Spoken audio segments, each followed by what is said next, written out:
Hora de recebermos a Irineu Teixeira neste jornal. Irineu, boa tarde, bem-vindo. Hoje um bocadinho mais cedo, mas mantendo a rota.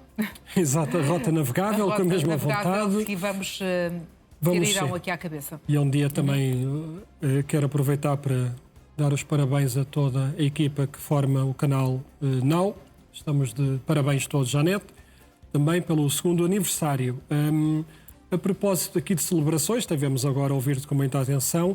De facto, esta retoma nunca será imediata. Em primeira análise, e pegando no que acabaste aqui de partilhar, parece que o Irão também não tem capacidade técnica para remover todas aquelas minas. Parece que precisa de ajuda exterior e de conhecimento. Colocá-las, não consegue retirá-las. Acontece sempre isto. É sempre. Quem faz as asneiras depois não as consegue limpar. E também a cadeia de abastecimento, de exportação. O crudo ia sendo produzido, a questão é que ia sendo armazenado e não era exportado. E, entretanto, encontrar consumidores, armadores, seguradoras internacionais, encontraram outros tipos de mecanismo, outras rotas, outros mercados. E agora, para isto voltar à normalidade, é preciso tempo. Vamos lá, Irão, as últimas. Fazer aqui novamente as últimas e também um apanhado, aqui é um preâmbulo. O Irão continua a celebrar nas ruas a sua vitória e parece-me com toda a propriedade, que os ayatollahs parece que estão a sair por cima de todo este embaraço criado pelo ataque conjunto dos Estados Unidos da América e Israel ao Irão. O Irão comprometeu-se no imediato apenas e só com duas premissas. A reabertura do estreito. O estreito este que está armadilhado, portanto, é preciso remover as minas e também comprometeu-se em não produzir ou adquirir armas nucleares. Em termos imediatos, é só isto. Só isto. Temos a questão porque o memorando de entendimento, para as pessoas não lhes fazerem confusão, já foi assinado. O memorando de entendimento foi assinado domingo à noite. Agora, o que será assinado sexta-feira é um acordo mais geral. E neste acordo é que consta irá constar, não é? Os tais 60 dias para se iniciar negociações condizentes à questão do programa nuclear. Entretanto, o Irão anuiu a reabertura de um estreito que estava aberto antes do início do conflito e também não adquirir armas nucleares, sendo que o Irão sempre disse que não as queria, não tinha interesse, não iria produzir. Portanto, aqui já ficamos a questionar a seriedade com que o Irão está em todo este processo. Por outro lado, os Estados Unidos da América, vejam lá, vejam a lista, comprometeu-se ao levantamento de sanções, à remoção, não é? À remoção do bloqueio naval que estava à entrada do Estreito de Hormuz, ao levantamento de isenções imediatas para a exportação do petróleo, à libertação de fundos congelados, a um fundo, comprometeu-se com um fundo de reconstrução, que eu falei disto ontem, dos tais 300 mil milhões, acordado com aliados do Golfo Pérsico, o fim da guerra no Líbano. Não é no Líbano, é contra o Hezbollah, porque Israel não está em guerra contra o Líbano nem contra os libaneses. Está em guerra contra um grupo terrorista que é o Hezbollah. E que tudo isto será, e os Estados Unidos da América aceitaram a aprovação final pelo Conselho de Segurança das Nações Unidas, que sabemos que neste Conselho de Segurança das Nações Unidas estão os amigos do Irão, onde tem, pois, o assente e permanente República Popular da China e Federação Russa. São os amigos do Irão. Portanto, este Conselho de Segurança tem muito que se lhe diga. Parece-me que, pondo estes pesos nos pratos da balança, isto pende para um lado, obviamente, e pende para o lado iraniano, que, assim, no imediato, nós questionamos, afinal, o que é que vai acontecer ao Irão? Nada mudou? Tanta morte, tanto ataque, tanto desperdício de bens e de tempo, e cá continuam eles todos. Tanto é que o Ministro dos Negócios Estrangeiros, nem de propósito, Abbas Araghchi, confirmou aquilo que também tínhamos dito agora, portanto, as informações que fomos recolhendo, parece que tem muito de veracidade. As negociações, de facto, vão ser divididas em duas fases, porque no decurso das negociações, intermediadas pelos mediadores, não houve consenso, não houve entendimento, foi muito difícil. O Irão reconhece isso mesmo, portanto, fala em duas fases, ou duas etapas. Esta primeira, que era o fim da guerra imediata, da reabertura do Estreito de Hormuz, temos que ler as letras pequeninas para perceber de que forma é que isto se vai processar, e a libertação de fundos. E nesta segunda etapa, a tal negociação dos 60 dias, para procurar aí sim um acordo final. E deixa-me só dizer-te que, entretanto, Donald Trump pronunciou-se sobre este memorando, ainda continua sem avançar grandes detalhes, ainda que já tenha prometido revelá-lo palavra por palavra, mas na verdade vem sublinhar a ideia de que este é apenas um memorando de entendimento, vem sublinhar essa ideia e volta a também lançar ameaças a Teherão. Caso não se comportem, posso e vou, enfim, aqui citar, voltamos a lançar bombas mesmo no meio da cabeça deles. Portanto, é esta a expressão utilizada por Donald Trump. Diz que eles se portaram mal durante 47 anos. E falava ao lado do presidente egípcio, no âmbito da cimeira do G7 que está a decorrer em França. Mas diz, no entanto, que é um acordo muito forte, que ninguém sabe exatamente o que é, e é verdade, continua esse secretismo, mas que é um acordo muito forte, um entendimento muito forte, e a maioria das pessoas está satisfeita com aquilo que se alcançou. A Bloomberg hoje publica, eu tirei o resumo, publica aquilo que será este memorando de entendimento. E em termos de resumo foi isto que eu acabei de dizer em relação aos ganhos do lado iraniano e das concessões dadas pelo senhor Donald Trump. É verdade, ele já tinha dito também passo aqui a... Mas nenhuma das partes divulgou esse documento, continua a ser agências, fontes, as partes ainda não... divulgaram nada. Sexta-feira, portanto, para já vamos analisando aquilo que vai sendo tornado público e assumido por ambas as partes envolvidas, e que sabemos que é o Irão e Washington, Teherão e Washington. Vamos a factos, aquilo que de facto está a acontecer. Mais do que estas ameaças, estas narrativas, estas publicações, já são... porque são muito próprias do Sr. Donald Trump. Ele insiste neste tipo de publicações, a ameaçar, ele diz mesmo...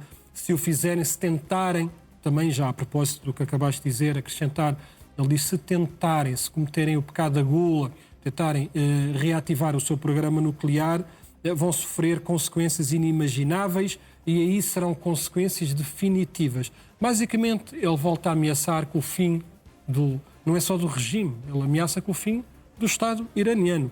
Enfim, mas isso são palavras, vamos ver nos atos. Aquilo que soube, e é isso que eu vou trazer, no terreno, o que é que está a acontecer? No terreno líquido, no Estreito de Hormuz, o que é que se diz, aquilo que é que eu consegui apurar? Porque depois de pompa e circunstância que se anunciou, e parece que é verdade, foi assinado domingo à noite este memorando de entendimento, afinal, em termos práticos, o que é que isto causou no terreno? O que é que mudou em poucas horas? Segundo, aqui tenho que reproduzir notícias de agências iranianas, segundo a agência Fars, não é? A agência de notícias iraniana, que vários navios iranianos que já transitaram pela zona de bloqueio sem qualquer tipo de levantamento. Terão sido 3, sim. 2 superpetroleiros, e isto aqui é de acordo com o Tanker Trackers, faz a monitorização destes navios. É um site, trabalham muito bem. Eu já o conheço há muito tempo, tem a ver com a frota fantasma russa também. Estes senhores, de facto, identificam tudo através de imagens satélite. 2 superpetroleiros iranianos, ouçam bem, carregando num total de 3,8 milhões de toneladas de crudo. Superpetroleiros, embarcações gigantescas. A confirmar-se, aquilo que nós estamos a dizer, são as primeiras exportações marítimas iranianas desde há 2 meses. Mais de 2 meses, desde que os Estados Unidos decretou o bloqueio naval à entrada do Estreito de Hormuz. 2 superpetroleiros passaram, esse terceiro que estás a dizer, e muito bem, era um terceiro que estava a caminho, que se estava a deslocar para esta região. Provavelmente já passou, acreditamos nós, porque se não tivesse sido passado, nós já tínhamos essas informações. Aqui mais umas notícias curiosas dadas pelos israelitas. Eu vou citar a fonte, Israel Hayom, que é um jornal. Eles souberam aqui de umas negociatas entre o Qatar, entre o Qatar e o Irão, que aprovaram discretamente, portanto ninguém sabia, é esta investigação de um jornal israelita que diz, que há cerca de um mês fizeram um acordo financeiro. E o que é que aconteceu durante o último mês? Que Doha, capital do Qatar, transferiu, neste mês, já transferiu fundos para Teherão em troca de garantias de liberdade de navegação pelo Estreito de Hormuz e proteção às suas embarcações. Que nada lhes ia acontecer, que não iriam ser atacadas. Portanto, e quando se diz os Estados Unidos da América, que disse várias vezes que um número indeterminado ou determinado de embarcações tinham passado sob proteção norte-americana, parece que neste conjunto estão em muitas embarcações cataris que passaram de forma livre e tranquila e com segurança porque tinham um acordo com o Teherão e que ninguém sabia disto. Houve um acordo, libertaram os ativos congelados, entregaram dinheiro a este regime. Este regime, durante este mês, recebeu dinheiro vivo, recebeu um balão de oxigênio para continuar a gerir este Estado. Portanto, parece que toda a gente está a ajudar para perpetuar este regime no governo e a gerir esta nação contra aquilo que são as ambições do povo, coitado do povo iraniano. Mas não só. Diz que o Qatar cedeu uma linha de crédito de $1.000 milhões, estamos a falar de dólares, $1.000 milhões, para a compra de mercadorias. Enfim, a pergunta que se faz agora, eu já falei o que é que se diz em Israel, o que é que se dizia no Qatar, o que é que se diz no Irão e nos Estados Unidos da América. Isto é segundo a Axios. A Axios diz-se que deu uma notícia que que a mim não me surpreende. Os serviços secretos norte-americanos, os serviços de informação, por um lado, e a CIA, por outro, que interceptaram conversas telefónicas de altos dirigentes dos Ayatollah, que as traduziram, interceptaram, e dizendo que, aparentemente, que eles têm toda a intenção de continuar os compromissos nucleares ou o desenvolvimento do programa nuclear. Tudo isto são manobras de distração, na primeira oportunidade, assinando ou não, sexta-feira, ou assinando ou não pós 60 dias, um acordo total, mas alguém duvida, alguém em casa, alguém duvida que o Irão não vai continuar a desenvolver o seu programa nuclear. Mas alguém tem dúvida sobre isto? Enfim, eu não tenho. Mais ainda, Estados Unidos da América diz, e nós aqui partilhamos as informações, já diz-se que o Donald Trump ficou muito desagradado, é o seu estilo. Ninguém pode contrariar o bebê porque ele fez aniversário há 2 dias. Portanto, o senhor faz birra, eu posso, quer e mando, estou na cadeira do poder, portanto, quem não concordar comigo, tal. Então, e este tal é dirigido a quem? Parece que no decurso destas negociações com os mediadores, com os intermediários, o senhor Donald Trump só quis ouvir quem lhe dissesse que sim.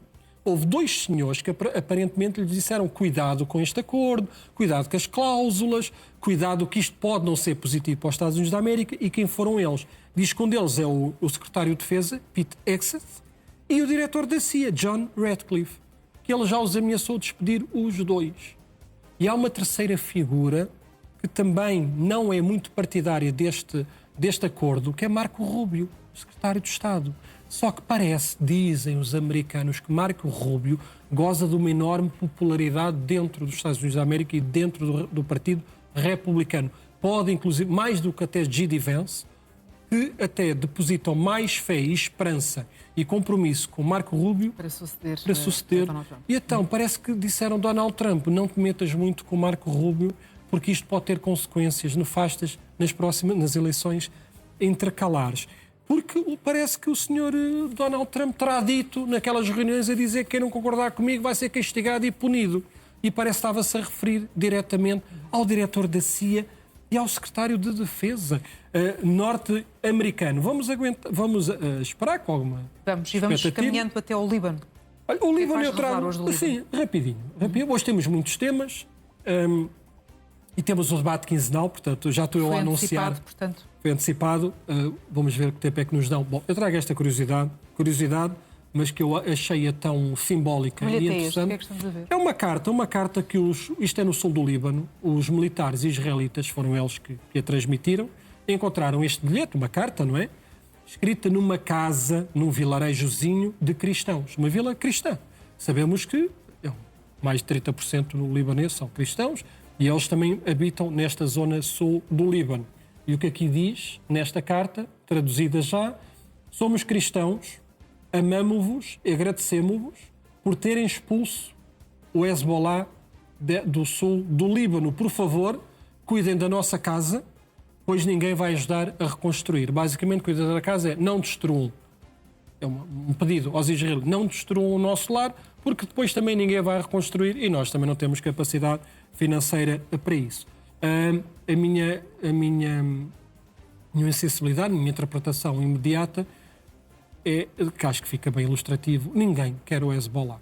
Ninguém. Toda a gente agradece que expulsem o Hezbollah. É só ouvir os libaneses, é só ouvir a liderança do governo libanês a pedir, mas não tem capacidade nem influência política, nem influência militar para expulsar o Hezbollah.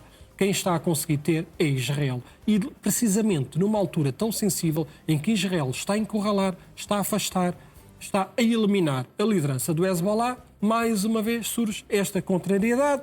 Não sou a favor de questões belicistas, mas é preciso expulsar esta gente. E mais uma vez os cristãos aqui a dizer, claro que somos oprimidos, somos perseguidos, e quem é que não é perseguido pelos radicais islâmicos? Se eles perseguem entre eles, estes xiitas, perseguem todos os demais e não conseguem conceber viver em tranquilidade com as diferenças.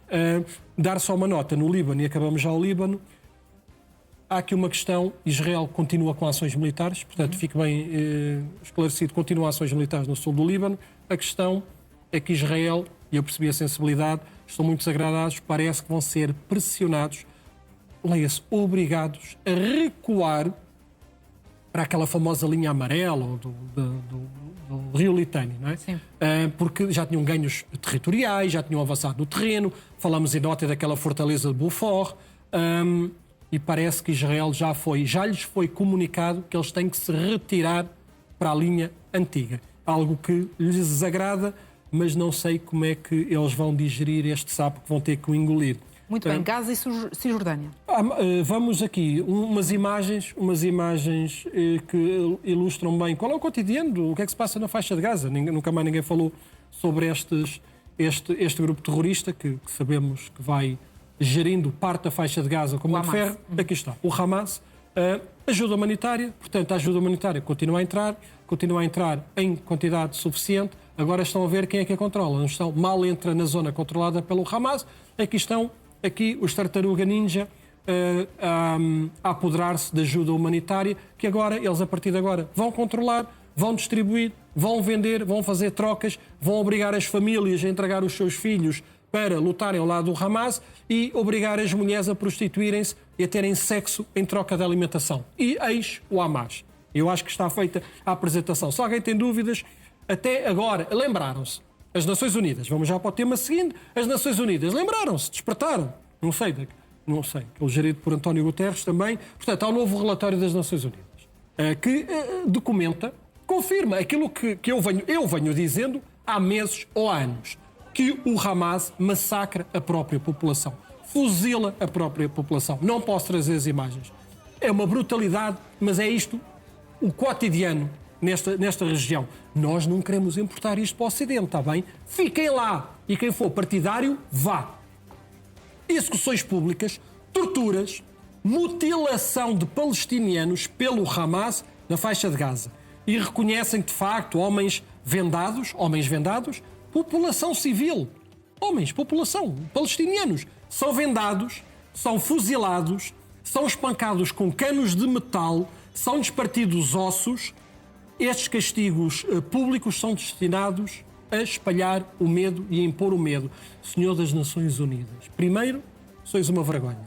Segundo, isto acontece desde 2006. Nunca ninguém quis saber, despejaram dinheiro dos nossos impostos, encheram os cofres destes grupos terroristas, eles disseminam o ódio, construíram escolas que ninguém controlou, os professores, já aparecem alguns aqui em Portugal também, aqui também há uns que parecem a aprender com o Hamas, aquelas escolas estiveram a ensinar o ódio, a partilhar, a ensinar propaganda a estes miúdos que agora são os jovens da atualidade, enfim, tudo isto uma vergonha. E dizer que, se falaste da Cisjordânia, já que falaste da Cisjordânia, continuam as operações também, Cisjordânia, Judeia, Samaria. Vou trazer aqui um vídeo, porque são os mais recentes mesmo, em Nablus.